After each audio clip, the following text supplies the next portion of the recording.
Okay, welcome everybody. This is our empathy circle number 4 for the empathy community and our topic is what is your vision for an empathy-based retreat center at 1964 Las Canoas Road in Santa Barbara. That's the property that my brother has purchased. It was an old seminary, Catholic seminary, and we want to turn it into a retreat center, and we're setting up a nonprofit organization, the Empathy Center, to run it. And so we want to create a center there for sort of an empathy-based center. What we're doing here is we're holding an empathy circle to brainstorm ideas about what our vision is for that center. Just any kind of ideas, can be as wild as crazy as possible, just for creativity and sort of inspiration. So and then we also have a Google Doc where you can take any notes.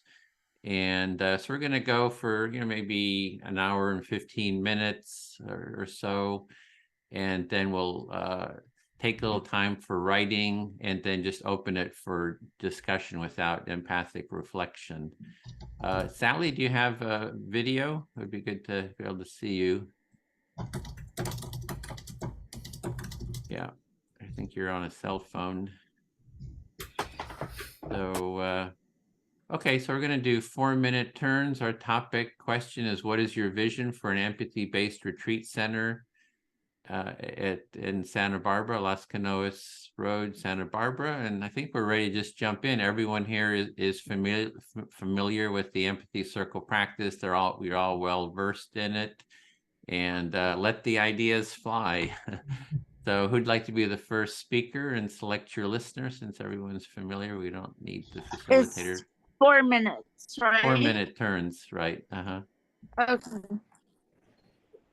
And who's the timer? Yeah, great. Go ahead. Timer. Kathy is the timer. Who would like to go first and select your listener?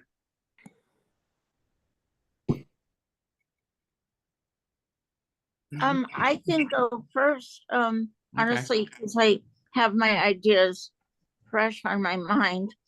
Being that I grew up in Santa Barbara. Who are you speaking to? Oh, Edwin. Okay. All right. Okay. You're going to go first, and you grew up in Santa Barbara, I'm hearing. Yeah, I lived there from the age of 3 to the age of 18 or 19. And so the kinds of things that really were exciting to me was the art show on the beach, but it always extends to the mission now. But why not extend it from the mission into Canoas? Because there's a tremendous amount of room. And then, you charge for each space, and that could be an excellent fundraiser. And then the people selling their arts and crafts, and then they also have snow cones and stuff like that. Okay, so that's one idea. Okay, let me reflect that back. So I'm hearing that you grew up in Santa Barbara. So from a young age until about 19, you were actually living there, and that you see that they have an art on the beach event, and that they also have taken it into, I guess, to the mission. And then maybe even your idea is to extend it to Canoas, and have spaces there that artists can put their art and have snow cones and stuff. Right. And then there's the Music Academy of the West, which is a little bit, it's Montecito-ish, but not too far away from like the bird refuge. It's pretty close to you. And I don't think that they have a place to perform. At least it wasn't growing up. You just were in this squashed little room. I just remember it as such. And do you have like Okay, I'm just gonna stop right there for Yeah, reflection. so there's some music orchestra in Montecito, and they didn't have a very good place there, so you thought maybe they could do it up on Canoas at the Empathy Yeah, Center. actually, the Music Academy of the West is world renowned as it's a university for music. Mm-hmm. So it's actually it's a school for musicians, and it's well known worldwide. Yeah, and so actually, if there was like a church where there was a high ceiling type of a scenario, it would have a beautiful effect. Mm-hmm. So using the chapel for the church as a music place would just be really nice for the sounds like for the acoustics, you think it would be really good. Right, exactly. That's what they don't have there at the Music Academy for the West. Mm-hmm. Yeah, because they don't have that there. Uh-huh. And then there's all kinds, it like the first week in August is the fiesta, and there's all the build up to the fiesta and afterwards, but there's an influx of people from all over the world. But there could be fiesta activities with fundraisers tied with fiesta and all their programs, and it's huge. Yeah, so it's a huge possibilities. There's a big fiesta and people come from all over. So maybe having some kind of those events up at Canoas would be another idea for this Exactly, they festivity. have music, all night music and dancing, Mm-hmm. just fun things. um well, at the I think I'm out of time, so thank Mm-hmm. you, I feel fully heard. Okay, so they have all kinds of festivities, dancing and music, and sounds like a really fun, creative event. So I'll speak to Karen. Okay, I'm listening. Yeah, doing, bringing in the arts up there, with my partner Joan, she was thinking of like open studios, so a place for artists with open studios. So just to bring in the arts is really excited about that. So all the arts. Yeah, so you've already been exploring that with your partner about bringing the arts into the space, all of the arts, possible studios for people to use, studio space, yes. Yeah, for the open studios. So, the artists kind of show their art there. And then there's a gym, there's a, big gym there for 2 basketball courts, but there's a big room in the front of the gym. And it would be a really great place for like an artist studios and workshops, I think, for painting or whatever, music, clay. So that's, yeah, so really like that whole art idea. Okay, so the open studios, but then there are also some big spaces, and one space in particular that would make a great art display area and workshops and dedicated art space. And we want to see how do we tie the arts to empathy. The arts is creativity, and creativity is about a lot about imagination and understanding other people. So we kind of make that connection of how the arts relate to empathy. Yeah, and you're exploring and would like to make that use of the space to explore the connection between empathy and creativity and the arts. And the other thing we're looking at is that the center becomes sort of a hub for different projects. So maybe empathy in the arts, empathy in schools, empathy for conflict mediation or peace building. And so that the book that I'm reading about, setting up a nonprofit, they suggest having these sort of project areas that then donors can also donate to them. They say, oh, I really want to support empathy and democracy, and then they can donate to that. So besides just getting income from workshops, there's also income from donors.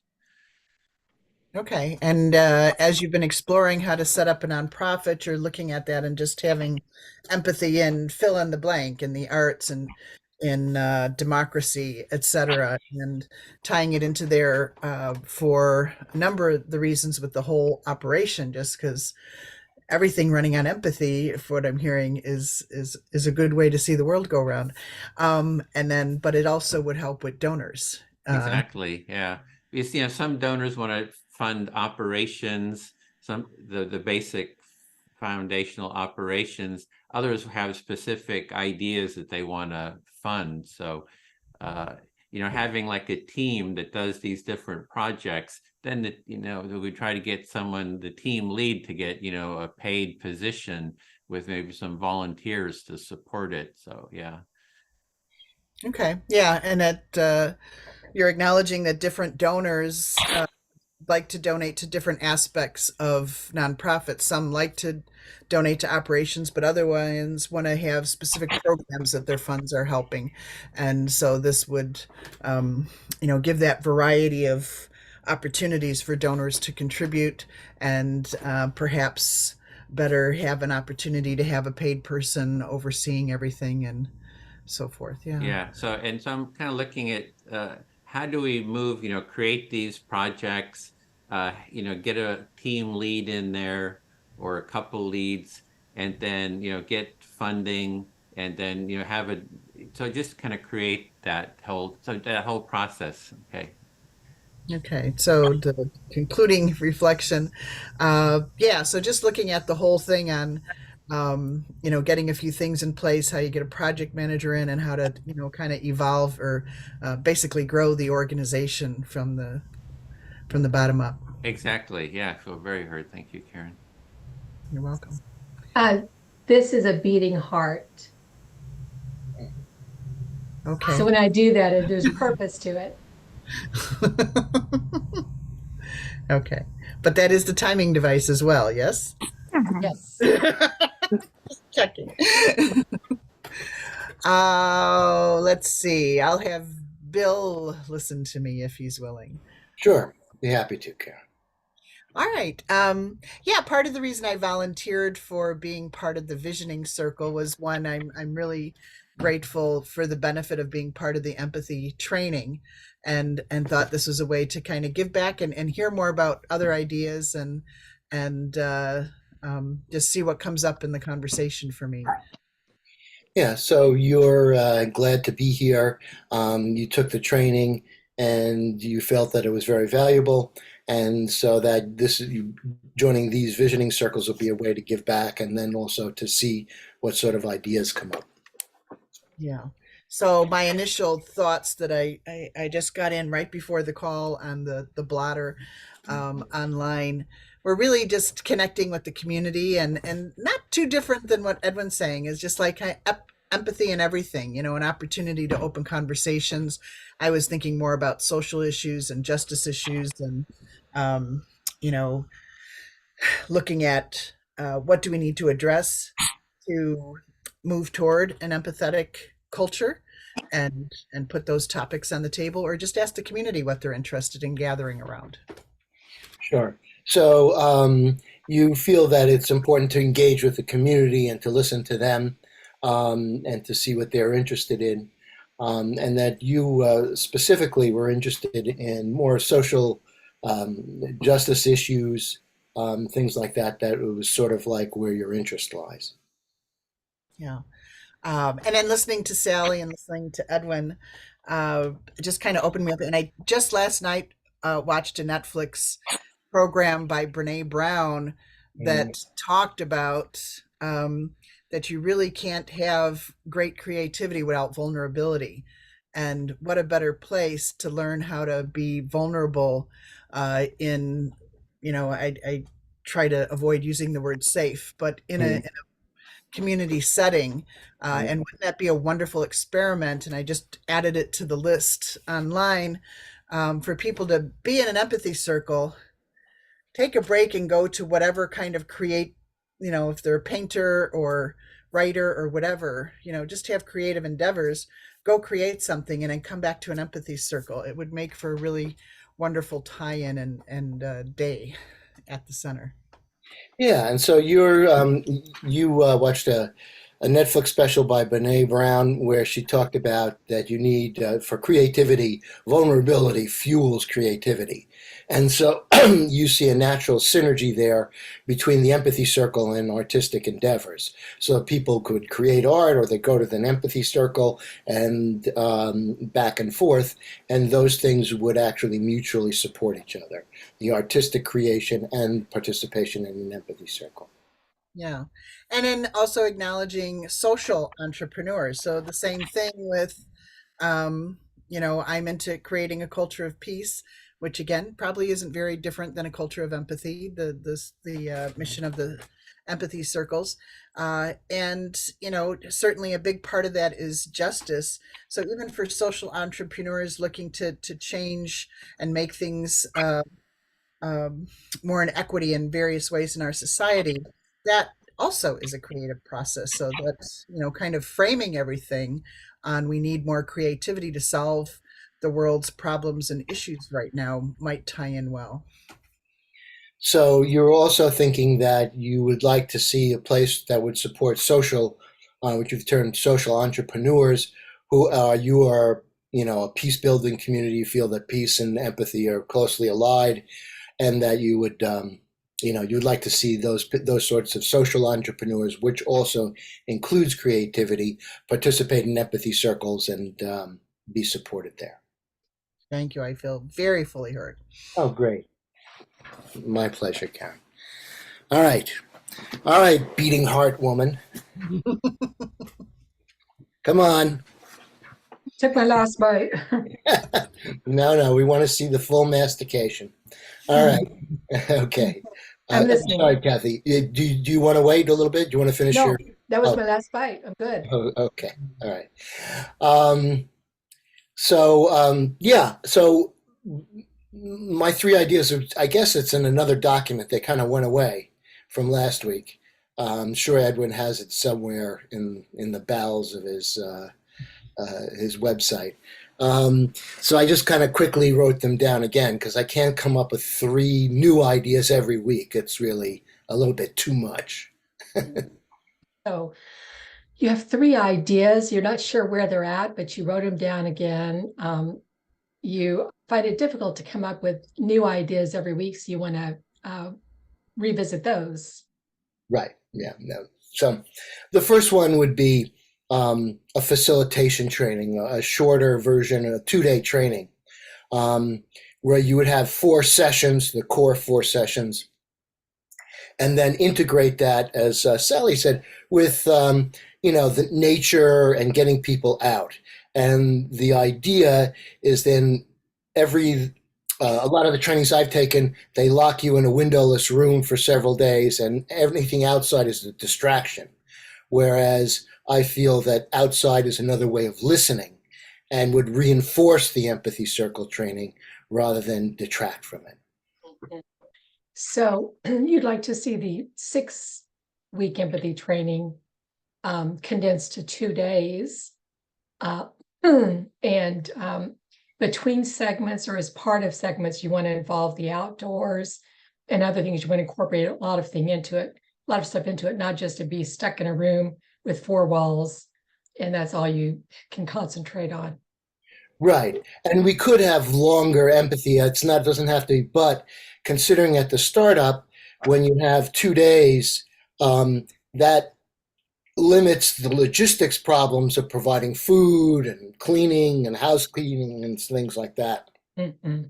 And also, it allows people who don't have a lot of time to get away for a weekend or something, and makes it an easy on-ramp. I'll stop there. Mm-hmm. Yeah. So you're envisioning something that would be simple, where we wouldn't have to house people or feed people, maybe a weekend. Mm-hmm. And that accommodates people who might have just a weekend. So you're looking for ways to make it easy on people that come and on the facility. Yeah. And also I was thinking, weddings, bar mitzvahs, quinceañeras at the chapel. That would be easy one day. People wouldn't have to stay there necessarily. And that's an easy way to kind of ramp up and get some income going with not a lot of investment. Mhm. So you can see a lot of celebrations or rituals that could use the premises. It would just be one day or part of a day. So again, there's not a lot that would go into it other than just logistics. Yeah, and I certainly like what Sally and both Karen said about, arts. It's a beautiful area. I can see like an open air, like right on that grassy area overlooking the Santa Barbara and the Pacific. People coming up there and artists having booths and things like that. Yeah, and you like Karen and Sally, you also see the value and beauty that art could bring to the center. Yeah. Um, and yeah, and then I think that I think pragmatically is sort of like starting to create, like Edwin's already working on the nonprofit. Usually when you try to create a project and you're asking for donations, they ask you for what's your nonprofit number. So that's certain steps I think have to be followed, and then also the renovation of the property in Mhm. phases, and that's Mhm. my time. Yeah. So you're thinking not only of what can we do when the property is ready, but also what do we need to do to start getting money and put stuff in place before we can do any carry out these ideas that we all have. Great, thanks, Kathy. I feel fully heard. All right, you're welcome. Larry, would you be willing to listen to me? Yes, Kathy. Okay. So I'm just going to go through my ideas just like Bill did. First of all, when I sat down, when I saw that from Edwin, I'm like, okay, what ideas can I possibly contribute? And then I started writing because my ideas come through when I write, and I did have some ideas.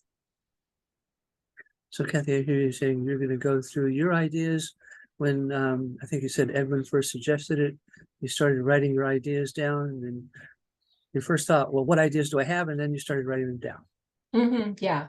And I didn't see that everybody else had ideas below until I finished mine. And so then I went through everybody else's ideas to see if there was anything I could build on.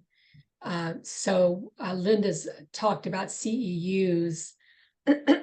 So I still think that's a good idea. And if and when I have the time, I'd love to be a part of doing CEUs for social workers and therapists. Mhm. So you wrote your ideas down, and then you didn't notice that other people had written their ideas down because they were further down. And then you went through them looking at other ideas, and you liked the idea. I think you said Karen suggested CEUs. Linda. Linda. Yeah. So, but my first idea, which I love, was building community with other nonprofits that are, carrying out the work we're carrying. Like, for example, Peace Alliance and Empathy Circles are now, becoming integrated. Karen just reached out to the King Center, and we've become part of their family. So I love, the integration of different organizations. So you love the idea of peace centers and empathy collaborating together, and Karen also suggested that. Karen, well, we have a lot of people in the Peace Alliance have taken the empathy circles or attended them. So I love the integration. And then Karen reached out to the King Center, and we're integrating there. So I just love that the integration that happens between organizations. So you love the integration that's happening between organizations, especially like your organization related to peace, and collaborating with the empathy circles. And Karen, I think you said reached out to the King something? King Center? King Center. Yeah. King. Yeah. So yeah, I just love that. And actually what Karen did recently really inspired me, that this is, it's just, it started with a lot of different things, but for me, it was like, okay, the empathy and now the King Center, what else can we do? It's just like, I can see it blossoming. So you just love the integration, and especially that Karen reached out to the King Center. You just love that. Yeah, and I can see all sorts of possibilities, and I have just like a lot of inspiration and possibility. And you can see a lot of possibility, and you feel very inspired by this collaboration between the different organizations. Yes, so that's what I envision, is that there's like a kind of like WeWork, but more of a permanent offices that people rent, but you're all like collaborating with each other, supporting each other. Yeah. So I just think that's very exciting. So you're very excited by the collaboration going on between various organizations. Yes. The possibility that the Empathy Center could hold space for that. And the possibility that the Empathy Center could hold the space for that. Yes. Thank you, Larry. I feel fully heard. Thank you, Kathy. Sally, will you be my listener? Sure. Thank you. Well, I love your cats today. I love all the cats in your screen. I love it, love it, love it. They're all collaborating. You love it. All the cats in my screen, and they're all collaborating with one another. Yeah, I think they're all peace cats. You think they're all peace cats? Right. They're bringing peace wherever they go. They bring peace. They bring peace wherever they go. They're kind of like walking gurus. They are like walking gurus of peace. And I've heard that some of them practice Reiki. And you heard that some of them practice Reiki. And I think that's the way that peace expands, is by each one of us living peace and just doing that. And you think that that's how we expand, by doing peace, just like the cats that already understand how to do it. Yeah, and there's a really, really old quote. I think it's from the Bible, but I'm not a good scholar of the Bible. And I'll stop there. There's a really, really good old quote from the Bible, but you're not a really good scholar of the Bible. And it might even be all the way from the Talmud. And it may be all the way from the Talmud. And it says something like, ask the animals and they will teach you. And it says something like, ask the animals and they will teach you. Thank you, Sally. I feel fully heard. Oh, wonderful. Well, who is okay? Bill, you haven't gone in a while. Sure, I'm listening. Okay, so yeah, you started talking about being outdoors, and the only thing I can think of is my favorite, absolute favorite place to go in Santa Barbara. Oh my God, the Santa Barbara Natural History Museum. So I was talking about going outside and the activities locally, and you were thinking about your favorite place in Santa Barbara is the Santa Barbara Natural History Museum. Yeah, it even has a planetary astronomy center where you see the stars, and there's kind of a fun show that they have various different constellations. Yeah, and in addition to the Natural History Museum, they have a planetarium. As part of the Natural History Museum. Right, as part of the Natural History Museum. Okay, so my idea that I'm only given 3 ideas, but I have another pressing idea that work with the Santa Barbara, but their bus and set up bus to the to the Canoas Center so that people can go from wherever it is in Santa Barbara to the Canoas Center. So another idea that you have would be to talk to the municipal transit, Santa Barbara Municipal Transit, about setting up a bus that would regularly take people up to the center. Yes, and all the different aspects of, they have like senior type bus things, and there's different types of bus systems, more express bus. But anyway, I don't think we should forget the people who live in Santa Barbara and their need to be able to get to the Canoa Center. So an important aspect of the would be for you to provide public transportation in some form to the Canoas Center so that the local populace can get up there. And I also want to just say that the tea, just to have tea and coffee, it could be some kind of local, just some cafe that wants to put themselves on the property and pay rent to the Canoa Center, and then some aspect of their what they make would also go into the revenue for the center.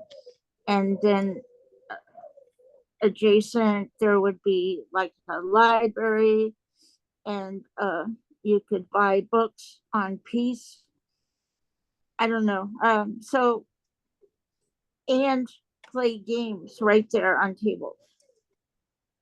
So you're seeing an area that would be kind of semi-commercial, a kind of cafe, bookstore, place to play table games and things like that as an ongoing concern.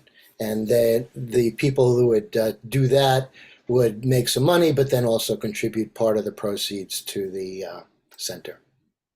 Thank you. I feel fully heard. Okay. Hmm. All right. Let's see. Okay, Karen? I'm listening. Well, I haven't heard a bad idea yet. I mean, I think that this is all great.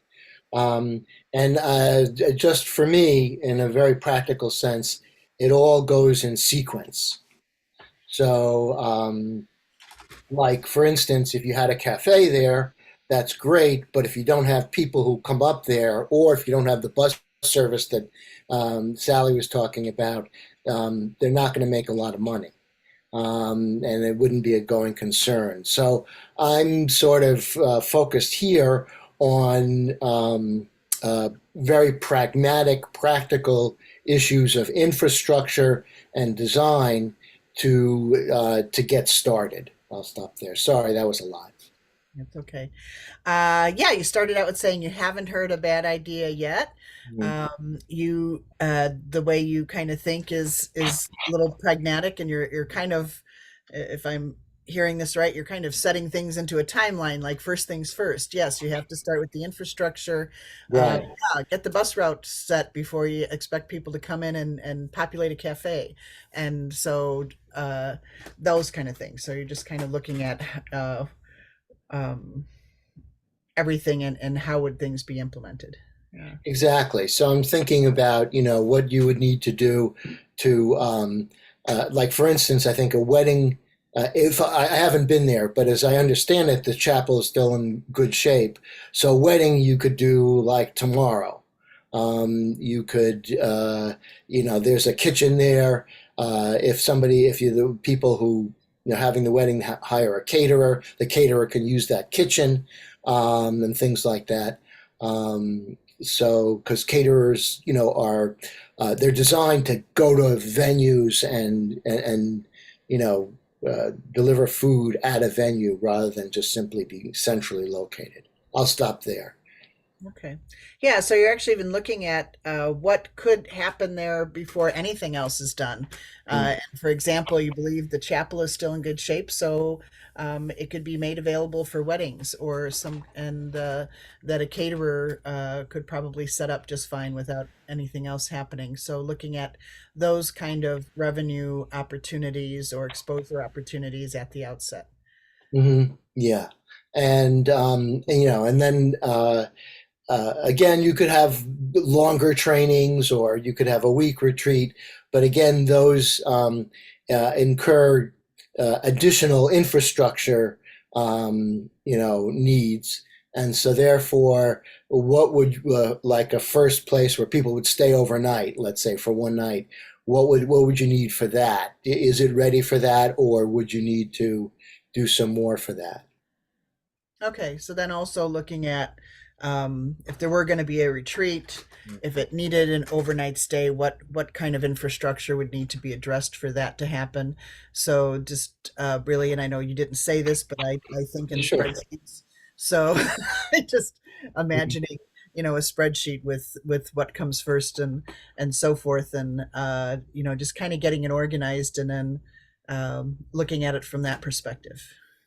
Yeah, and so therefore, and then creating and synchronizing a timeline with the sort of events that you could, have. So, for instance, if you wanted to have an artist in residence, which I think is or social entrepreneur in residence, that's a great idea. But then the person is living there. And so that room is not generating income necessarily. Maybe they pay rent, maybe they don't. But that would be more of a longer term thing once it's established. I see it as far as the pragmatics is concerned. That's it. Okay.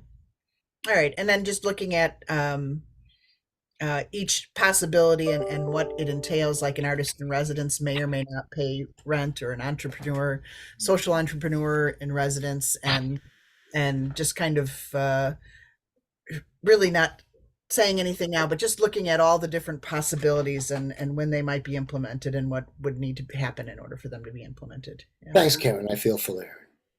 Okay. All right. Why don't I have Edwin listen to me? Okay, listening. Okay. What I haven't heard yet is I haven't heard Larry say how much he loves empathy circles. So I just need to bring that up. Yeah, you just haven't heard Larry say he loves empathy circles, and it sounds like you're sort of missing that. Yes. So I just want to bring that into the circle, and how much I personally love empathy circles. Yeah, it's kind of an interesting way for brainstorming. I'm actually liking this process and the things that are coming up.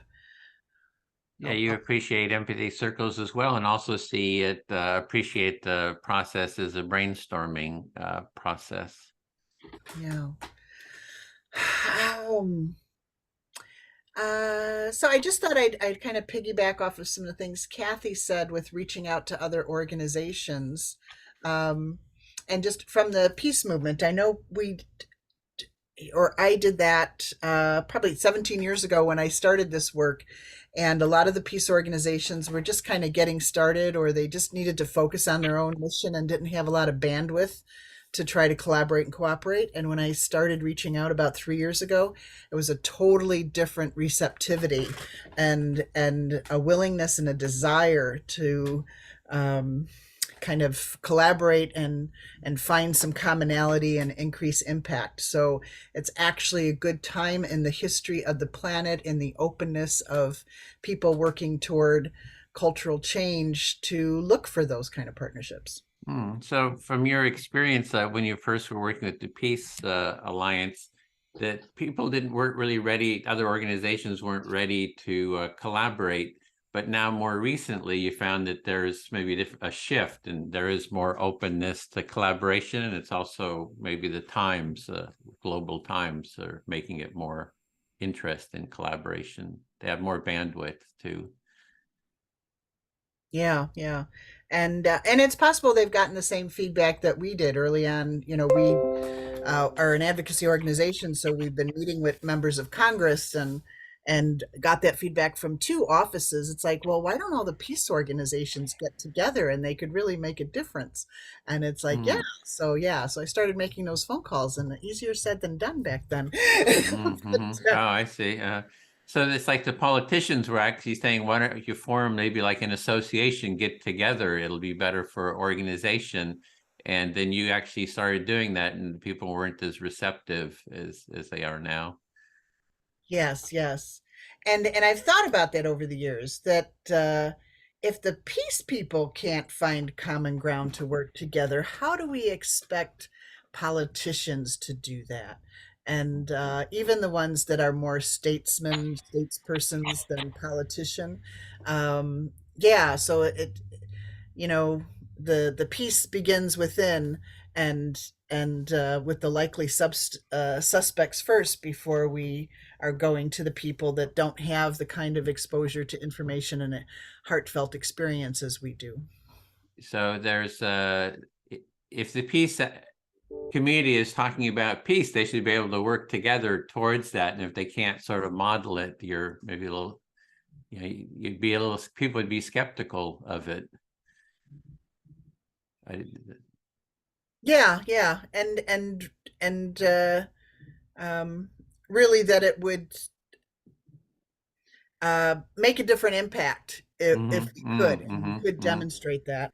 And I say that more as a support of, I can't imagine a peace or nonviolent organization right now that isn't really front of mind understanding the crucial element of empathy in everything that we do. So there is that wide range of organizations to connect.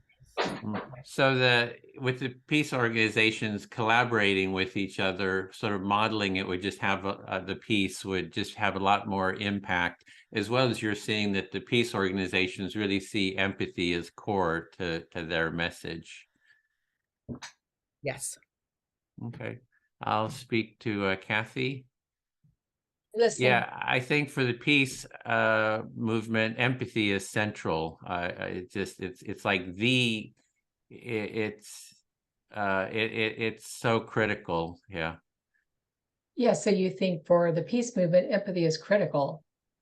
And you don't have to reflect this part, but Johan Galtung, who started the Peace and Conflict study, he says peace is resolving conflict with empathy, creativity, and nonviolence, and it's a never-ending process.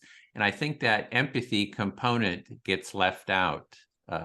It's not, you know, of the peace movement. Right. So you were quoting Johan Galtung and his definition of peace, and that it includes empathy, and you think that's very important because empathy does get left out. Mm-hmm. I appreciate Bill's thinking in terms of systematic, you know, flow, you know, practicality. I did start exploring Monday.com. So there's a project management software, and I invite everyone to check that out. Monday.com is a project management software. There's like a new generation of project management software, and this is like one of the top ones. And they have 10 seats for free for nonprofits, and then like a 70% discount off their pricing after 10 users. So that's kind of a way of kind of starting that systematic, you know, Gantt charts, calendars, it all kind of integrates. Yeah. So you agree that there needs to be something in place that will manage this project from start to opening. And you found Monday.com online that allows 10 users free and then 70% after that. And so that's where you're starting to do this linear project management. In terms of transportation with Sally, the location is just 10 minutes from downtown Santa Barbara. The last part is a very windy, narrow road, but it is really good access to downtown Santa Barbara, 10 minutes. So one benefit of this property is it is easy access from Santa Barbara, only about 10 minutes. And it's about 15 minutes to Oprah's house and Meghan and Prince Harry. So if we need Ooh. sugar or need to borrow something, Yeah, so we know where to go. yeah, there's a huge advantage because you're near Oprah and Harry and Meghan. Mhm. So the other thing I'm also thinking those practical terms is we have these intro empathy circles or visioning circles. How do we start forming, project teams, moving people along the path of being a volunteer, being inspired about a project, forming a team, maybe getting a team lead, putting together projects, these different empathy-based projects. So I'm sort of thinking of that process. Right. So how do we go from ideas to forming a team and actually implementing those ideas? Yeah, and then the project teams. The idea is to get funding for them. So something where like we've done a lot with volunteers. It's hard working with just volunteers. You really need a core of paid staff to really keep things moving. So how do we, kind of move towards getting donors and paid staff and all that? So that's the other. Yeah. Yeah. So you realize volunteers are wonderful and they can only take things so far. So you do need a paid staff. And how would you get funding for that? Yeah. Feel fully heard. Thanks. You're welcome.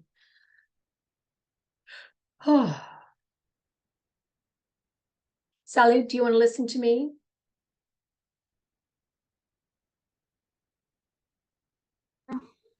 Okay. Do you mind if I keep the video off? I don't mind. Because my cat. I don't mind. Okay. So, yeah, I love hearing all of these ideas. And Edwin is right. The organization, the Peace Alliance, is like 98% volunteer driven. And there's beauty in that, and there are some drawbacks to that.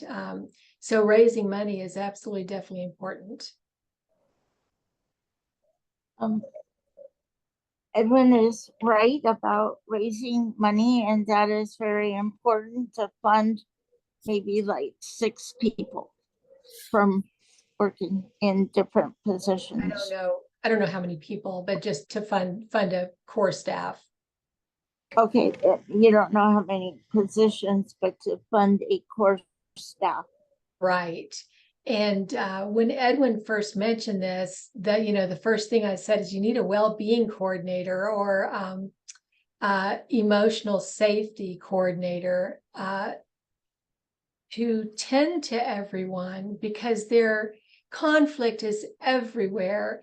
And if you're alive, you're going to experience conflict. So I think having somebody that kind of like tends to that and to life work balance, all of that. So it's kind of like an inside, internal HR or a EAP program, but it's, not outsourced, it's in-house. So with this concept of having funds come in, that there has to be like you call that like an EAP, or getting into people's feelings and heart, and so they are tended to with care. Yeah. And then as part of that, I'm just very excited at the thought of having a place where all nonprofits can come and get mediation. In fact, we go out to them and tell them about what we do and talk to them about conflict, how it's normal and natural. And And that would be like one of the things that is a big focus for us. And, to work on a sliding scale fee basis, and maybe even have people that would fund that, purpose. So this concept expands to having maybe on a sliding scale basis, a center of mediation where people could come and be served to problem solve issues, maybe with families and other things. And Nonprofits, the personnel inside nonprofits. the personnel inside Nonprofits. nonprofits, sorry. One, Yeah, and they don't have to come there, it can be virtual. that they don't have to come there, that it can be virtual. Right. And the other thing I'll share that I think is just like it excites me is murals everywhere, colorful, artful murals everywhere. And I love these idea of slogans. So live a colorful, empathic life, right? Yeah, color, lots of color. So this idea of, the space including wonderful, colorful murals all throughout it. So when people come, they are enjoying that aspect of, the beauty of everywhere they walk. Yeah, that's my time, Sally. Thank you very much. I feel heard. Okay, I'm trying, but I have very codependent cat. And I'm thinking, Edwin, have you gone I lately? have recently, yeah. Larry okay. hasn't, or Karen. Larry, okay, let's hope for the best. Okay. Well, I just want to counter what Edwin said, that there are a lot of wealthy older people.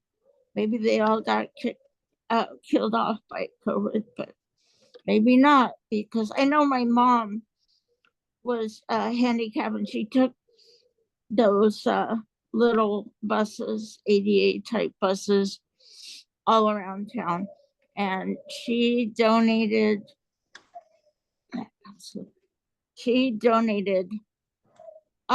thousands and thousands of dollars.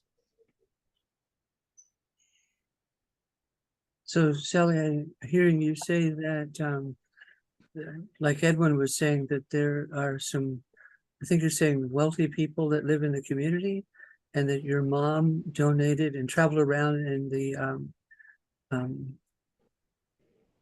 ADA, I think you said, transportation, and also she donated a lot of money to those. Unbelievable amount of money, because these people, they bought housing for $26,000, and then all of a sudden their houses are worth $2 million, and they just, but they're old people, and the old people use the bus. So I'm just throwing that out there, but it doesn't, So I'm hearing you throwing it out there that these people, these old people, when they bought houses, they were $26,000.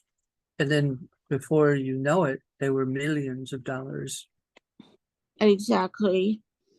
And don't really know what to do with it all. And they don't know what to do with it all.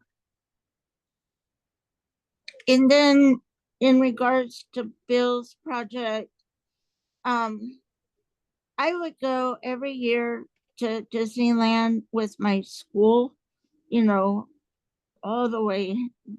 There'd be the yellow bus, 3 of them, and take every class to Disneyland.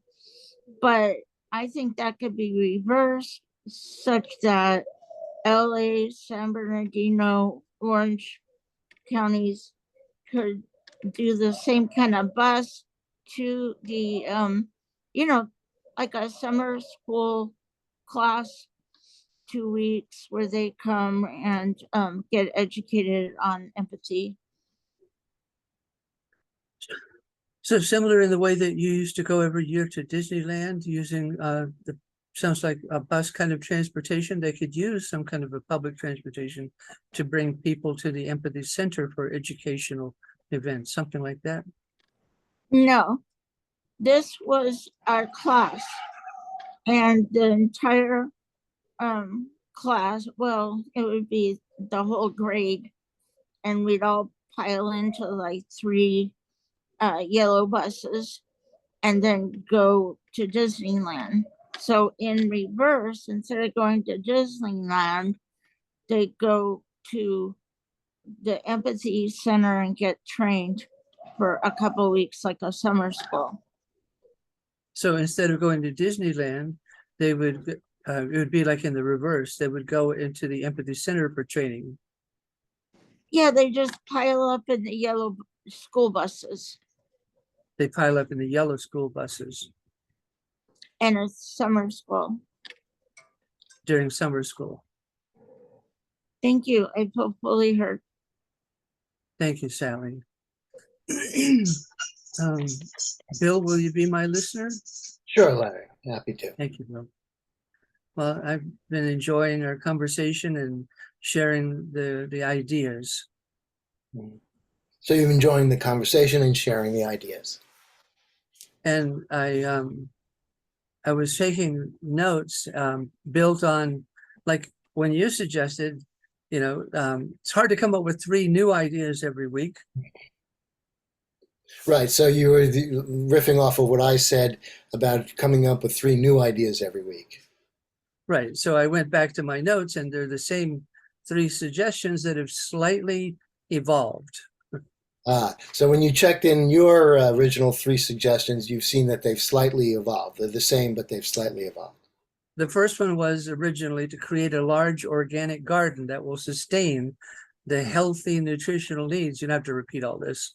Sure. Of residents and visitors, as well as teaching classes in healthy organic nutrition online and in the Empathy Center, an organic garden modeled on Findhorn. I'll just modeled on Findhorn. If you could just repeat that. Sure, I understand. So you're interested in establishing an organic garden modeled on the concepts pioneered in Findhorn. Right. And they, of course, also found a way to treat their water so that, you know, the aquaponics, they've got all that going on. So It's been done. Yeah, and then one of the things they did is they integrated aquaponics, which integrates fish and the fish waste, fertilizing the plants and things like that. So this is a model that's been tried and works. Yes. And I remember many years ago, you know, decades ago, I guess now, traveling to Fiji and seeing them doing that in Fiji. So you remember you took a trip to Fiji years ago, and the people were doing the same thing as that they do at Findhorn in Fiji. Yeah, and at the time I didn't think a lot of it, but later find out that, you know, it's really a really natural way to produce fertilizer and to clean water. Yeah, and you didn't think much at the time, but actually over the decades, it's really been a proven system for fertilizing and also cleaning water. Right. Thank you, Bill. And my second idea was developing an intentional community. I like that, intentional community, you know, based around empathy and education. So the second idea was developing an intentional community based upon empathy and education.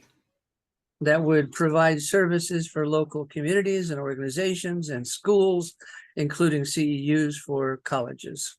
Yeah, that would provide educational opportunities for local schools, things, and CEUs for professional organizations.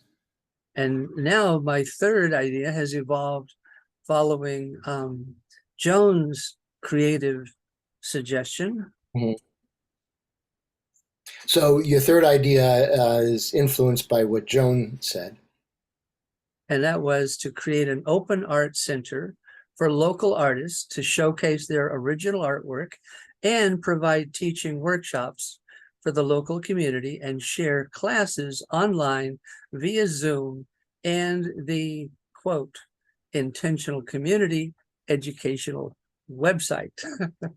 Okay, well, that's a lot, but essentially using that intentional community, developing an area for local artists to develop and display their art, as well as other educational opportunities for other, entities. Thank you, Bill. I feel fully heard. Okay, thanks, Larry. All right, I'll talk to Edwin. Listening. So I really liked what Larry said. Um, I just about aquaponics. My anecdotally, I used to consider myself the Himmler of orchids. So you're liking what Larry said, and you were the Himmler of orchids. Right. Yeah, and I love orchids, and and I set them up with the northern light, and I spray them every day, and they would wilt and never blossom. You love them, you take care of them, you'd Yeah. spray them, you give them good lighting, but they just wouldn't blossom. They'd actually wilt. Right. So then we got some I stopped buying them because I couldn't stand the pain. But then we got some as a present, and I started to water them, like really water the roots, not the leaves, once a week with my aquarium water. So you found that instead of sort of spraying the leaves, you would just give them water, the roots water with aquarium water. Yeah, they're not actually roots, but they're epiphytes, but whatever. The base. And and lo and behold, these orchids have been blooming for a year. So they've been doing really well with that aquarium water. Yeah, yeah. So I really have seen and experienced the aquaponics. Certainly the education thing that Larry talked about, I'm totally in on that. Yeah, you've just seen the aquaponics at work, and so real believer in that, and also interested in what Larry's saying about education. Yeah, and then the first thing that, again, going back to the timeline, would be to plan a sort of like would be promotion. I think promotion is going to be key to everything else that's done there. So I saw a lot of advertisement in the local papers and in the area, and creating like an open house for the community. Come open house. Certainly can include artists displaying their works or anything else. But, coming up there, you have some tea and coffee, a few snacks, a few things like that, and just let people experience the space. So first step is just have like an open house. People can come, kind of casual tea and coffee, just experience the space. So you're kind of thinking of the steps, and this is like one of the first steps to Right. do. And before even that, though, you need promotion. And even before that, you got to market the event. Yeah, right. So you really have to start to think about making a sort of a advertising presence in some way. And really thinking how to kind of promote it and advertise to the community. Yeah, yeah. And I feel fully heard. Thank you. Okay. Speak to Karen. Listening. Yeah, in terms of promotion, these empathy cafes have been in a promotion. There was an article written in a real estate magazine about, the purchase of the property. And, about 50 people have sort of contacted us from Santa Barbara through that article. Yeah, so on the subject of promotion, there was an article in a real estate magazine just by virtue of buying the property, and 50 people have come forward already. Yeah, and a bunch of them have taken part in empathy circles. So that's been sort of a way to connect with the community, talk to them. So it's part of that promotion that Bill's talking about. Yeah, and some of them have already participated in empathy circles, and it's part of that promotion and connection to the community that Bill and others here have talked about. Yeah. And I just made a vinyl banner, 2 feet by 6 feet, says, come dialogue with us, canoascenter.com. We just put it up on the front gate just a couple days ago. So everybody driving by is going to see that, and hopefully, that'll lead them to these empathy circles. Okay. Also, speaking of promotion, you've got your sign. So you've got the banner out that says "Come dialogue with us" and the name of the center, and you've got it posted. So Yeah.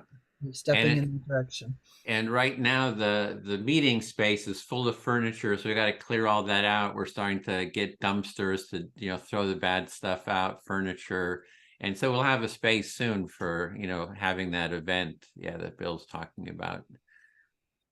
Okay, and you've been in the space and you've got some excess things in the meeting space, and you've got plans to get a dumpster there and get it ready to have in-person meetings in the space. Yeah. And so I'm still thinking of this process, thinking through this process of going from empathy circles to forming project teams and kind of the step-by-step along that. So I would think that if people are interested in being involved in some kind of a project, that we could have like a project-oriented empathy cafe to start talking and sharing ideas. So be more specific than a broad general visioning. Would be like, oh, I want to be involved. This, here's my ideas, and let's talk about that and kind of move towards real projects. Yeah, so along the lines of what you brought up before is how do we go from visioning to implementation or forming teams? And so you're wondering about having empathy circles to form project teams. Yeah, and I'm starting to make little categories. So position, well-being coordinator, right? You start getting a job description of that, and then how do you sort of develop that? And another position is art director, center art director, who's going to manage all the sort of arts projects. So, there's a lot of sort of organizational stuff that needs to happen it's kind of a step-by-step. Yeah, so you're already looking at getting lists and putting things in categories like positions, art director, and the wellness or the safety coordinator, and things like that, so that you feel organized in developing. Right. Yeah, because all these things to take something from an idea to move it through to an organized structure and a program. There's all these different steps. So you need to develop that process for those steps. Okay. Yeah, so you're recognizing and sounds like already engaged in that process of taking things from ideas and implementing them into the organized steps. And it sounds like you're using the Monday.com maybe already as a tool for that. And a little bit, yeah. Yeah, learning it. So thank you. I feel fully heard. That was my time. Okay.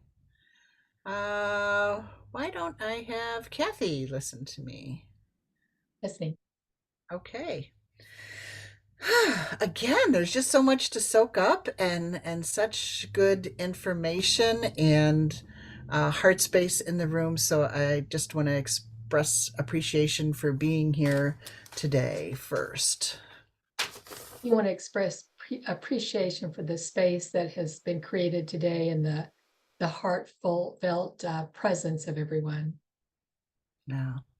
And what comes to mind for me is having people who have experience with team building, because that's a big part of what's happening here. And there are stages of team building, and I have a master's degree in organizational development, so I'm just eating all of this stuff up.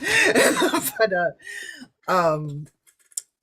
one of the team building classes that I have, it's if you skip a step in team building, you'll go back into storming, and it's there's a way to smoothly team build, and there's always some rocks in the path when you're team building anyway, but there's ways for you to kind of streamline and have it be a more creative, engaging process. So there's a lot of information on team building out there. And stop. oh, okay. Pause. All right. So you have a degree in organizational development, and it sounds like you're really jazzed about the team building aspect, but you also know there are some important steps in team building. You don't want to miss a step. Even if you follow all the steps, there still might be some hiccups, but at least you can follow the steps and maybe have less of that.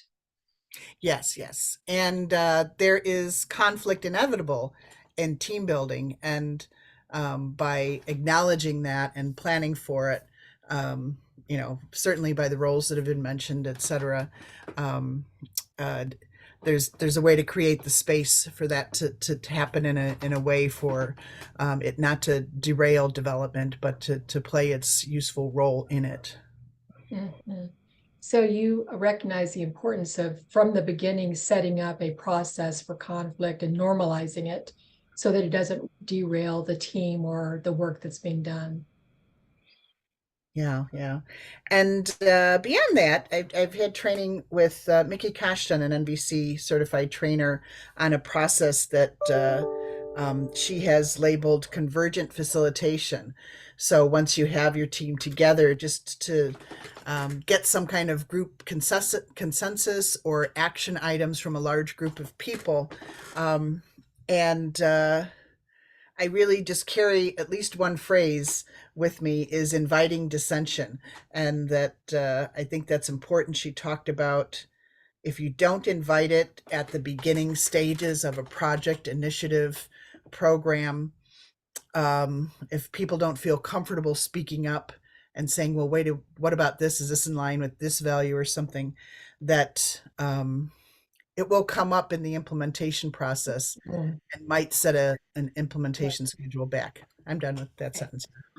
So you, through your work with Mickey Cash and NBC, you learned about convergent facilitation. And the thing that impressed you about that was the concept of invite dissension at the beginning, because if to create a space where people can bring up their concerns, disagreements, whatever, because if you don't invite it at the beginning, it's going to come up anyway.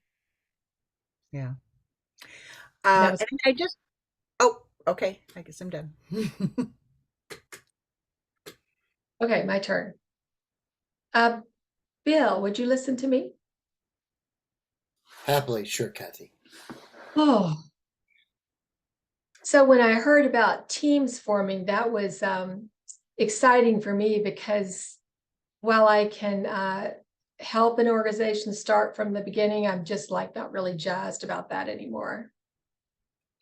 Yeah, so when you heard about the aspect of having teams forming, that really kind of it motivated you. Mm-hmm, yeah. And how would I find time? It's just like, oh my God, there's so much I want to do. I just don't know where I'd fit it in. And my life has become a little more complicated the last few months.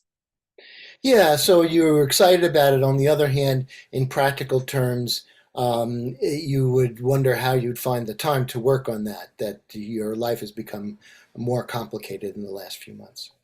Yeah.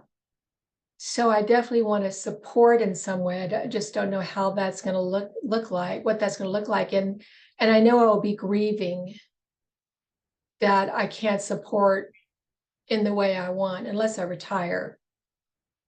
Yeah, and so you're very excited about this, but you don't feel that you would have the time necessarily to commit the way that would require that sort of amount of time, and you don't see a way clear unless you would retire. Right. And I would be grieving not being able to participate as much as I would want to be able to participate. Right, and you would have a certain amount of grieving in the sense that you wouldn't be able to participate in the way you would like to. Right. Yeah. I hate to miss out on something good. You hate to miss out on something good. Yeah. So, I also have to tell myself I cannot be involved. I do not have to be involved in everything. I'm afraid I'm going to miss something. I just need to reconfigure that thinking. Right. And so in your self-reflection, there's a part of you that wants to be involved in everything. And there's another part that says, look, you don't have to be involved in everything. It's not, practical or doable. Yeah, yeah. Yeah. So let's see, where do I want to go next?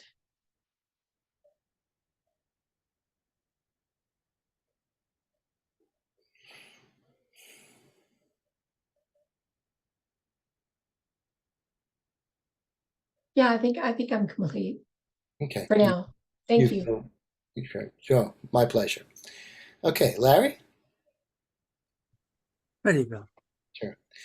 So as we were talking, I kind of thought of, I was focused on promotion. And then I was thinking, why not bring the empathy tent to, so like the Art on the Beach Festival and start to promote ourselves that way? So you're thinking about ideas of promotion, and you thought about why not bring the empathy tent to like art festivals on the beach, things like that, and promote it that way. Yeah, so I was really interested in that. I looked it up. They actually have Art on the Beach every Sunday, year round. So they actually have art on the beach every Sunday, year round. Right. And then on the holiday weekends, they also have it on Saturdays. And on holidays, they also have it on Saturday. Right. So I think it has to be art related. I don't know. Possibly we could sort of use the empathy game as sort of like an in there, or something else. I'll stop there. So it sounds like including the idea of Joan to make it art related. You could probably also include like the game, like the empathy game. Right. That's just one thing. It's not the only thing that we could do. I'm sure there's other art and empathy and art. And as a matter of fact, we could maybe ally with a local artist who is, doing something like that. That's another possibility.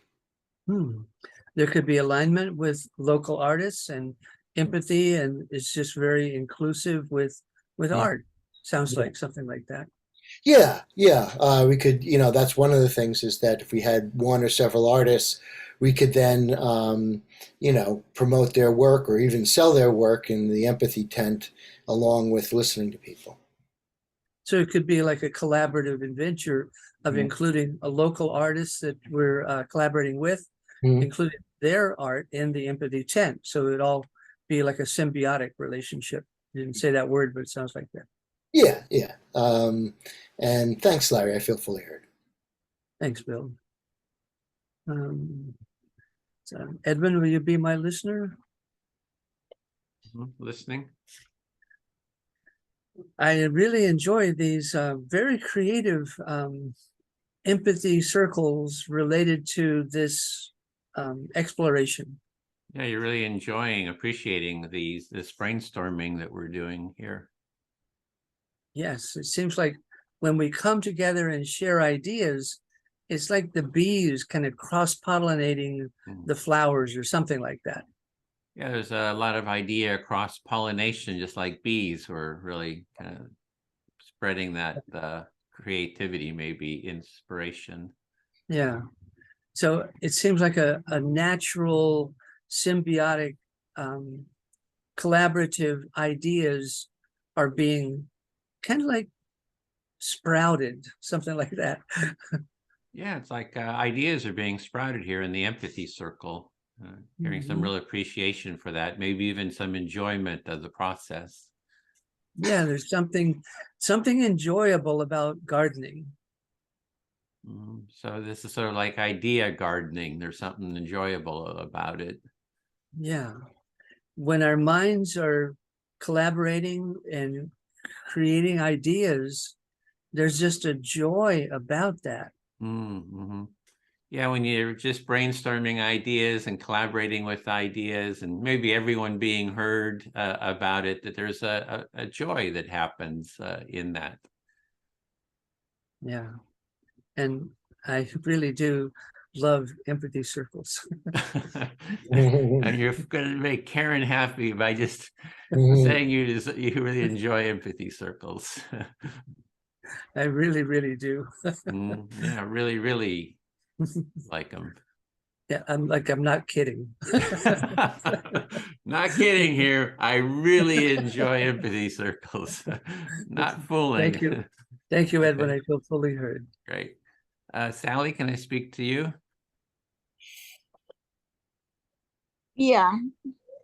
Okay, so I'm taking these different ideas and I'm translating them into positions. So, you know, when Bill is talking about the empathy tent team, I'm thinking of a position of the empathy tent team, sort of project manager. So when you were listening to Bill about the empathy tent team, you were thinking about how to position it in your well, the dynamics of a time period where it could fit in. Well, when I'm saying position, I mean as a job, a role, a leadership position or a volunteer position. So I'm thinking of sort of the roles in terms of people taking on responsibility for those projects. Okay, so yeah, instead of putting it on a chart, actually to develop a position or a voluntary position to take on the role of Sort of managing empathy tents, yeah. yeah, managing empathy tents. Because the empathy, in terms of promotion, the empathy tent is where we've gotten way, like 95% of the publicity that we've gotten, articles, we've on Fox and Friends, on TV, you know, on Breitbart, they wrote about it. So it's the most publicity we got is when we're out in public, you know, doing empathy tent stuff. That is like the #1 location for publicity and promotion. So it's actually the empathy tents, which are getting 95% of the participation comes out of that. And promotion, it's a promotion. It's the most thing we get the most attention, media promotion attention from. yeah, so you get the most media attention from and you said 95%. Yeah, I feel heard. Okay. Yeah, so I'm gonna go and Cassie, can I talk to you? Yes, I'm listening, Sally. Okay. Yeah, I also wanted to mention that you could put in these empathy tents in other places that have a tremendous amount of people every day. There's the botanical gardens, in addition to the Natural History Museum, and oh my God, then there's the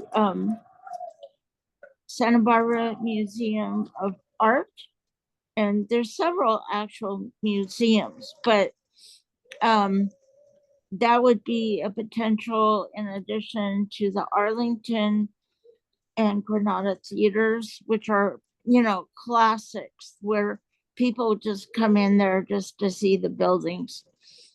And there's just a really exciting history. So building on the empathy circles, empathy tents at locations, you know of many locations in Santa Barbara, the botanical gardens, various museums, sounds like a couple of theaters that have classic architecture. You can see empathy tents as a possibility in those places. Yeah, and so then oh well, definitely at the mission. And I'm they just have all kinds of tents at the mission. I can't really remember at the beach, but I imagine if you want to pay for the spot, you can be there. Mhm. So you're continuing to think of other locations. One might be the beach. You might have to pay for it. And I didn't quite understand what the first one was that you mentioned. Um, can't remember. My apologies. My cat is nasty. Okay, I'm just gonna have to say that at a later time, but oh, the mission has all kinds of those uh tents where there's focus on different types of topics. It could range from peace or um anyway, just different kinds of subjects. So Mhm. Yeah. in So you- addition to the art. So you two couldn't quite recall the first thing you mentioned, then you recalled it as the missions or the mission. They have a lot of tents set up there. It wasn't clear what kind. And your cat is kind of taking you off track sometimes. You said naughty, naughty cat or something like that. Yes, she yeah, she's been cold for several days here during the storm, all alone, and she needs to be petted. Mm. So she was really anxious during the storm. She was all alone for several days. And so she needs your comfort by petting her. And that was time. Thank you. I feel fully heard. Okay. Oh, let's see. Larry, I think it might be. Have you had 2 go-rounds or 3? I'm ready. Great. I'm listening. I mean, I'm talking.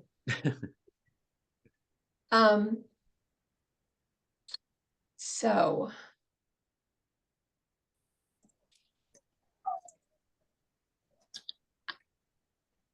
okay, get present, Kathy.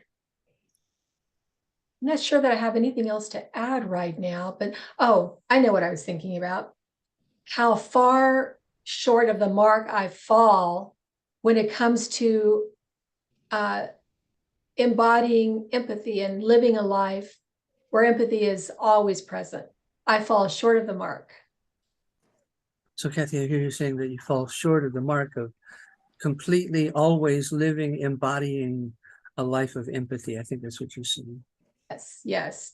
Luckily, I know self-compassion, so I give myself self-compassion a lot and grace.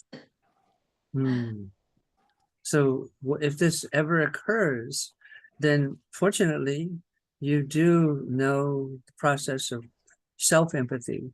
So you can give yourself empathy and grace and that kind of Self-compassion self-compassion.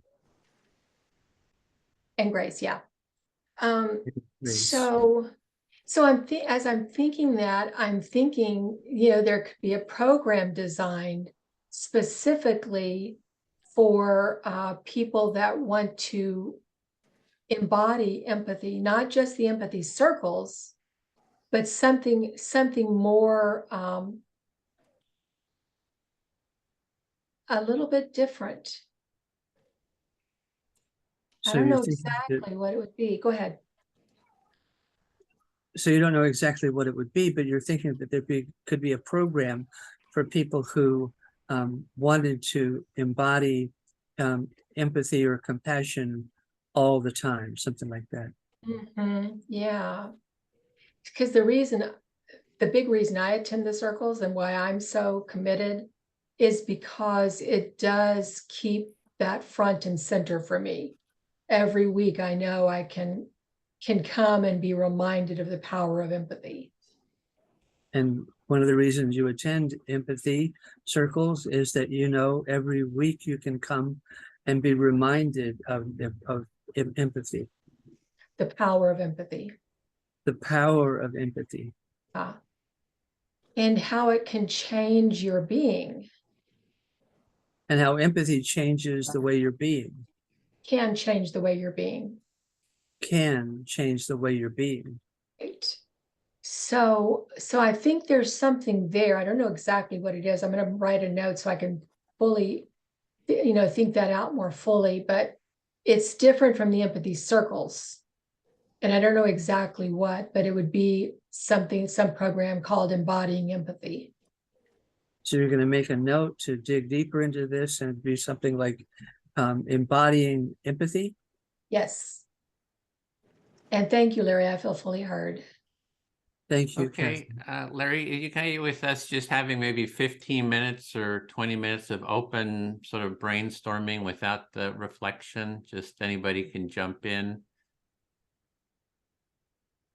So, and also you can take any kind of notes. Hope everybody's taking notes. So we just kind of open it.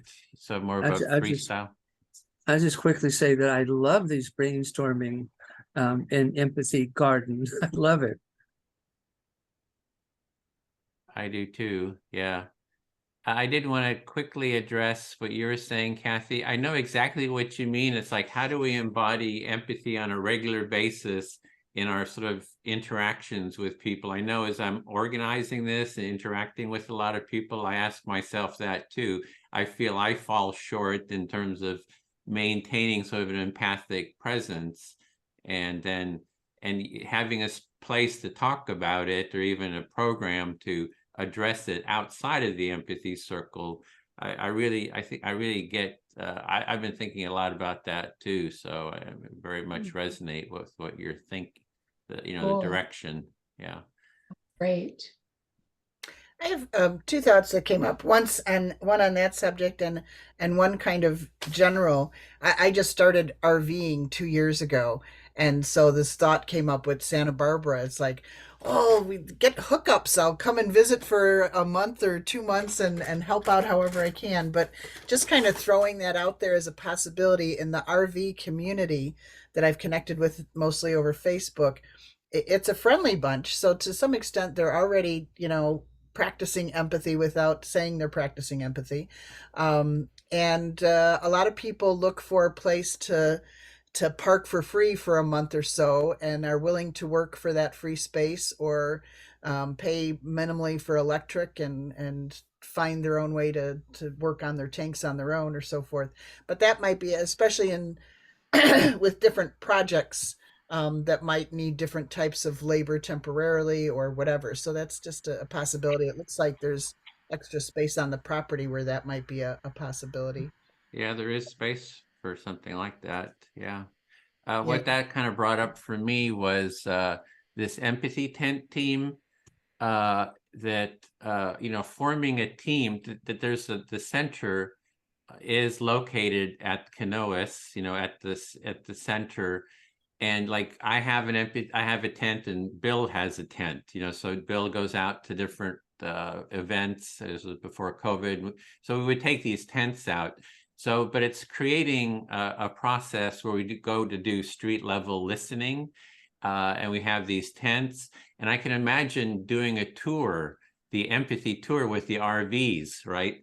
That it's like empathy, and we go with the empathy tent, around the country offering listening and sort of spreading the empathy chapters. There's a group called Sidewalk Talk that does this just empathic listening, street level. And we've worked with them before too, and they've sort of, since COVID, are not as active, but we were actually doing it before them too. The whole setting up the tent, offering listening at parks, doing conflict mediation. So I just see that as a whole project that could be really developed. And when you say RVs, this is like perfect. You got a couple of tents in the RVs, and you just go out and set them up. We just do a whole circle around the country, or something like that. That would be, yeah. That And- sounds like fun. Yeah, and a lot of RVs have awnings, so you might not even need to set up the tent. You just pull the awning out. Yeah. It would be like a tent. Yeah, that's interesting because I've thought of at some point to actually going on the road and talking about peace and seeing where I can talk at libraries, etc. But yeah, fairgrounds that would have that space, look at county fairs, just that could keep you busy for a couple of years.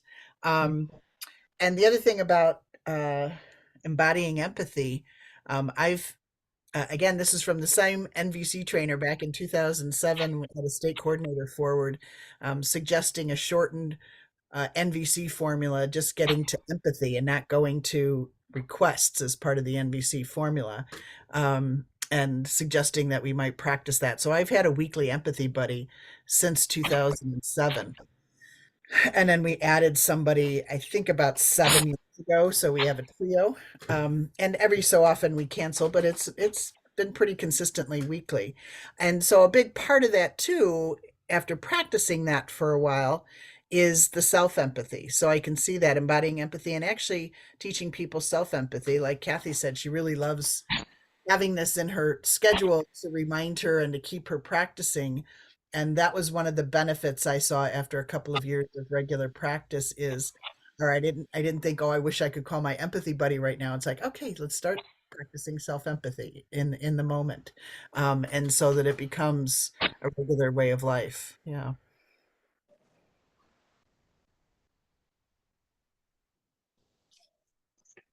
That's it for me. Yeah, just jump in, anyone, if you have ideas. I'm still really excited about the empathy tent teams, going to the festivals, gardens, all these different events as a way of doing the outreach and modeling, listening. And I could imagine it going to school boards if there's these conflicts. And also I thought of if there was like shootings, that someone gets shot, you take the empathy tent and set it up there and offer listening to people in the neighborhood who are affected. Or we have political rallies with the political left and right. That's where Bill and I had done a lot with Lou and Dave, and we just listened to both sides. So those are other empathy tent team sort of projects. I just north of Santa Barbara is solving. They always have thousands of people there. There's bakeries and it's just better than Santa Barbara. And the fiesta is 1 week out of the year, but I mean you can go in there and there's going to be people from LA, Orange County, San Diego, San Luis Obispo, but it's just crowded. And so there's food and dancing and the parade and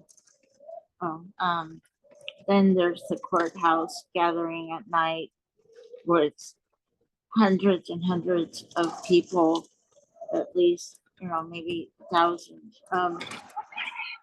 So UCSB, we have a stadium, and I'm sure they have things there, indoor theaters and outdoor gatherings at UCSB. Then there's the Santa Barbara Library, which I don't think has a great gathering, but and then Crystal is developing the Gather Town, which you'd have to have, computers, but then you could sit down at the computers and talk to people internationally and work on just building trust with people. I mean, children. Just gonna stop right there. Yeah, that kind of reminds me of something that Sally had said earlier too, looking at all the different resources in the community for more connection, and mentioned a theater group or a couple of theater groups. I just thought, wouldn't that be neat to somehow connect with the theater group and inspire a playwright to write a play that included some kind of aspect of empathy and just listening again. I thought, what, they have those kind of mysteries that can have two different kind of endings. Just imagine a play that has some kind of conflict, and then they play out one thing where, okay, now they sit in an empathy circle, and here's how that plays out, and another thing where somebody commits an act of violence and frustration, and this is how that plays out, to really demonstrate the power of empathy.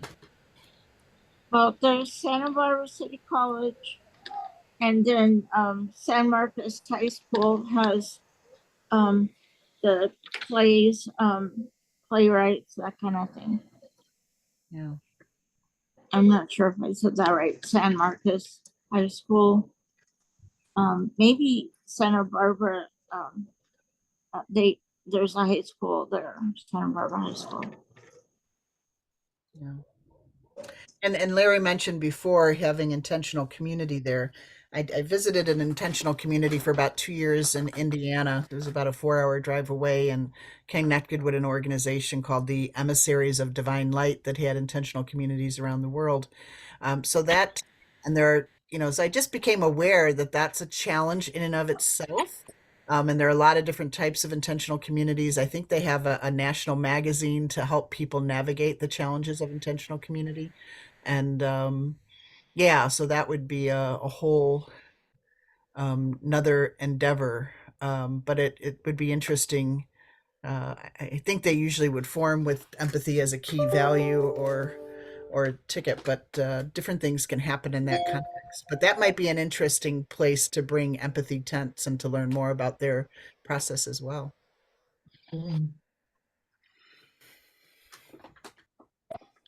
Well, it is near LA, so that whole film industry storytelling, I think, is big down there. I remember when we did the empathy tent, we took the empathy tent down to Los Angeles, set it up at Los Angeles and the city center in the city hall lawn, and it was a big demonstration of anti-Trump and then pro-Trump folks on the other side of the street. And we set up the tent and invited people to take part and be filmed doing an empathy circle. There was so many people wanted to take part. It's like everybody wants to be in the movies down there. It was like pretty funny. Okay, so I have been looking for grants. I found Robert Redford. He has a grant on producing films on topics that are relevant, like empathy, and so you submit it, and then you get an award of a certain amount of money for what you did. Like that would be available worldwide.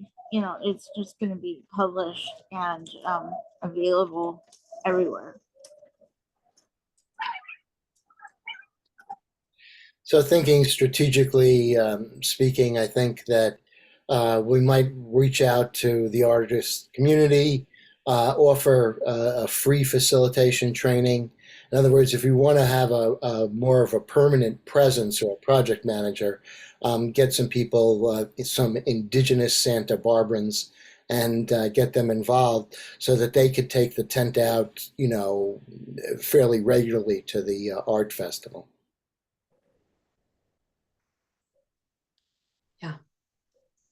So, this is a big issue, right? We're all white and all over 50, it looks like. So how do we diversify? Because that has to be in the seeding of creating the organization. I was in a high school all white, and it was highly disturbing for me the whole way through grade school and on. Mm-hmm. Well, Santa Barbara is mostly white. Mm-hmm. Yeah, I There's think a it's lot of 65 Hispanic. white and a large Hispanic population and very small other minorities. I'm surprised it's that much. That's good. But Well, yeah, sorry. Go ahead. I would just bring in the schools from LA and I'll take care of that.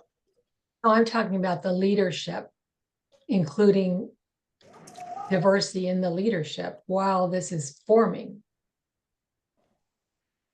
It's harder afterwards. I love that. I love that idea.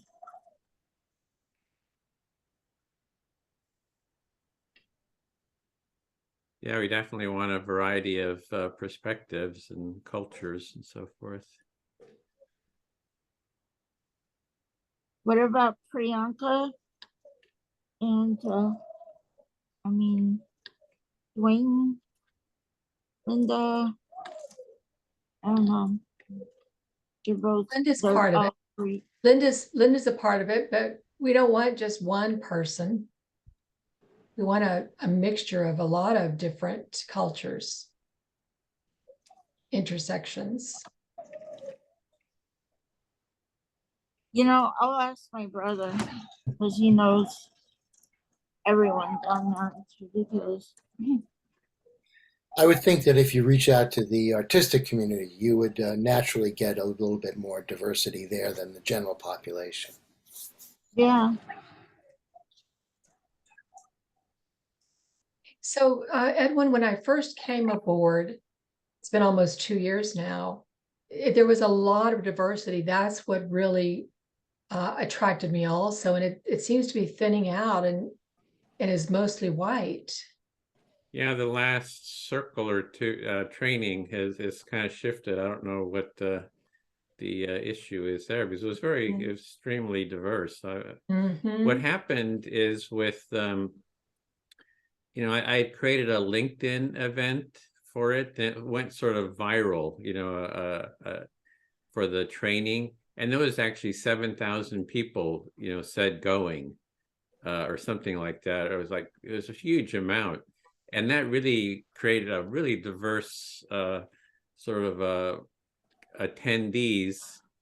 And then, you know, recently there hasn't been as many signing up. So it's, I don't know, I am kind of at a loss there for what happened.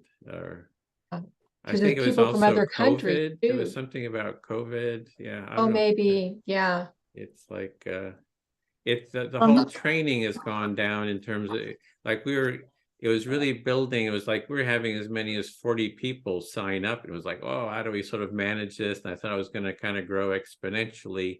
And then it's kind of really gone down to like 15 is the last cohort. So I think, you know, maybe people are, we don't have the COVID, you know, people staying home. Yeah, I don't know. That's just some of the thoughts. I don't know what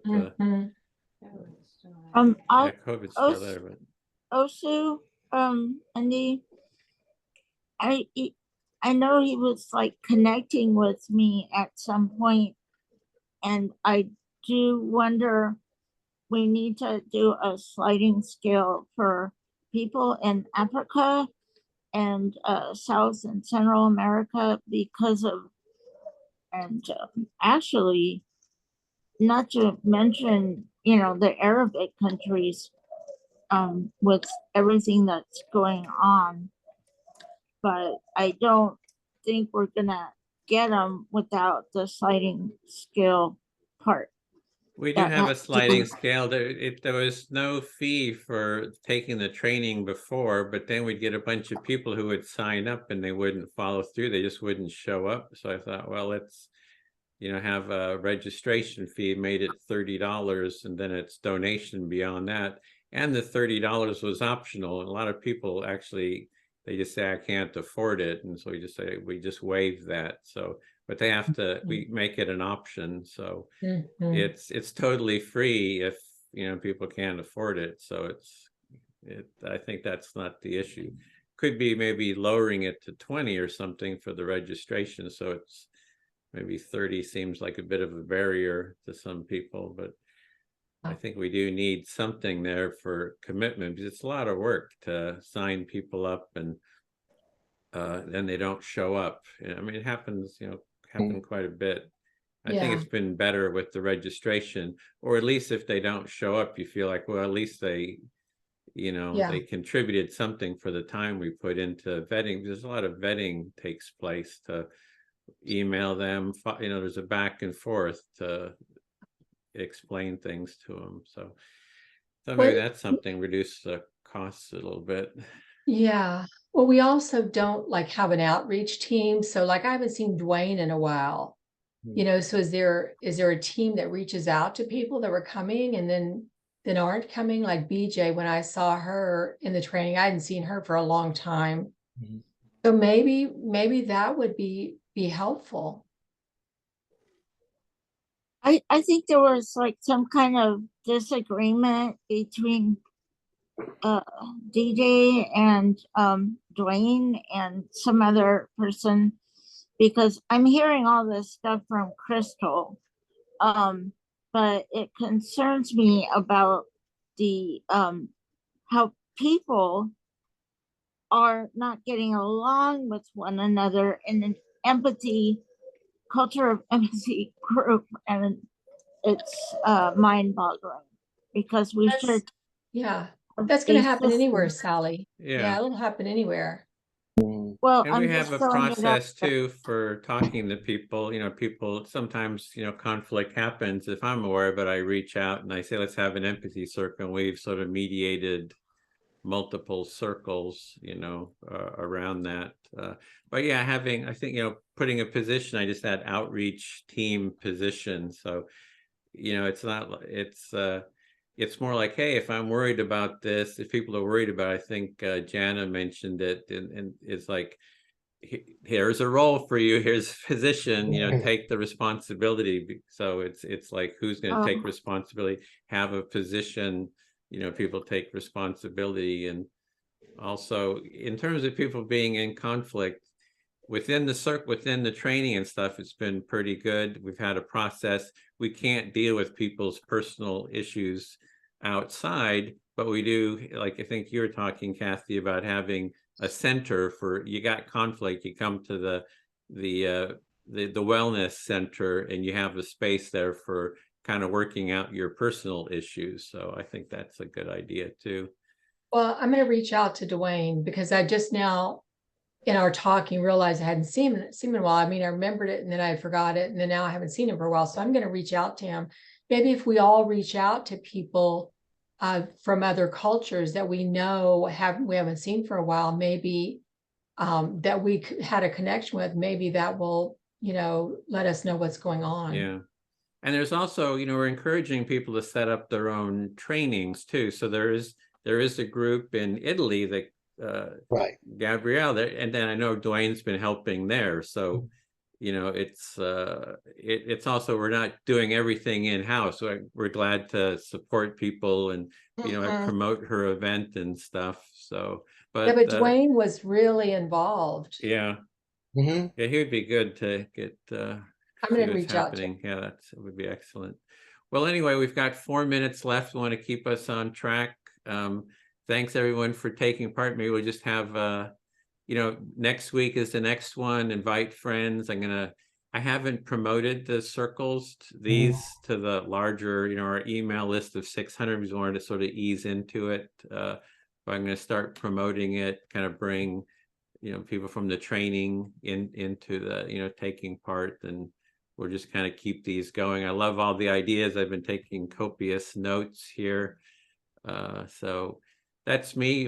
Any kind of a final comments, Bill? No, I really enjoyed this. I love the ideas and seeing. I would say that I notice also when the registration, although I really think it's a valid fee, seeing all the work that you do, but that's when the attendance went down. And I know we have a sliding scale and things like that, but for some reason, people aren't maybe not reading that way. I think diversity doesn't always look like diversity. I was thinking about, sometimes like, if people are, gay, or if people are, this or that, that's another aspect of diversity. And the other thing is, I think we have to be careful as white people reaching out to, and I don't think Kathy's doing this. I'm not saying that. Kathy has a good relationship with Dwayne. Dwayne, yeah. And so that's not what I'm talking about. But I have been in a lot of sensitivity trainings where my feedback was I sort of just treated people like individuals, and they appreciated not me treating them as my idea of a black person. And so just saying, like, who are you? So not treating people of a certain culture as sort of monolithic or based upon my preconceptions or generalizations about them. So I found that, I've gotten a lot of feedback that way. Yeah, that's it. Great. Larry? Keep coming back. Works if you work it, and you're worth it.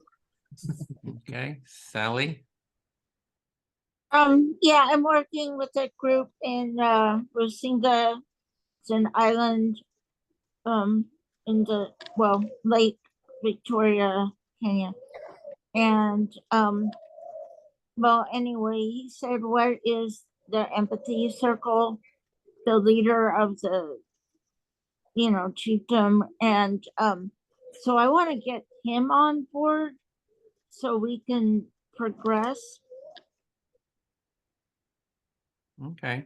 Great. I have to go. See you all. All right. See you, Bill. Karen? Thanks, Bill. Yeah, just glad to be here. I look forward to the unfolding and the news about everything. Thank you. All right. Thanks. Kathy, final word? Ditto. Thank you all. It's been fun. All righty. See you tomorrow. Bye. Bye. All right, Thank you. Thank you, Edwin. Bye.